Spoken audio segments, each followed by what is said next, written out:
2 দশক পর দেশের শিক্ষা ব্যবস্থার দায়িত্বে ফিরলেন চাঁদপুর 1 কচুয়া আসন থেকে নির্বাচিত সংসদ সদস্য আনম এহসানুল হক মিলন। 2001 থেকে 2006 সালের জোট সরকারের আলোচিত শিক্ষা প্রতিমন্ত্রী হিসেবে দায়িত্ব পালন করা এই নেতা এবার পূর্ণমন্ত্রী হিসেবে শিক্ষা মন্ত্রণালয়ের দায়িত্ব পেয়েছেন। মিলন স্যার নবম ও দশম জাতীয় সংসদ নির্বাচনের সময় থেকেই পরিচিতি পান পাবলিক পরীক্ষার নকলের বিরুদ্ধে অটল অবস্থান নিয়ে। তার সেই কঠোর নীতি এবং দীর্ঘ রাজনৈতিক ত্যাগের স্বীকৃতি এবার তাকে প্রতিমন্ত্রী থেকে পূর্ণমন্ত্রীর দায়িত্ব দেওয়া হয়েছে।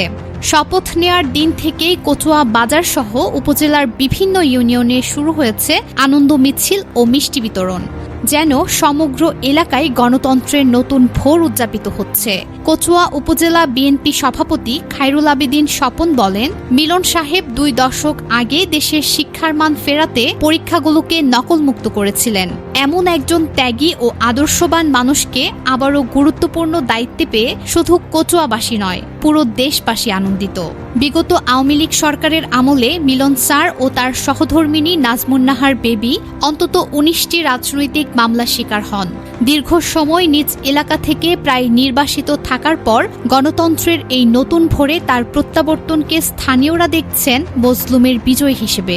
বিএনপি নেতা শাহজালাল প্রধান বলেন, ফ্যাসিস্ট আমলের দুঃশাসনে মিলন ভাই এলাকায় ফিরতে পারেনি। আজ গণতন্ত্রের মুক্তির সঙ্গে সঙ্গে তার মন্ত্রিত্ব আমাদের মুখে হাসি ফুটিয়েছে। ত্রয়োদশ জাতীয় সংসদ নির্বাচনে চাঁদপুর 1 আসনে 1,33,162 ভোট পেয়ে বিশাল ব্যবধানে জয়ী হন মিলন। তার নিকটতম প্রতিদ্বন্দ্বী মুহাদ্দিস আবু নসর মোহাম্মদ মকবুল আহমেদ পেয়েছেন 67,000 ভোট। এই প্রবীণ নেতার জীবন যথেষ্ট বর্ণাঢ্য।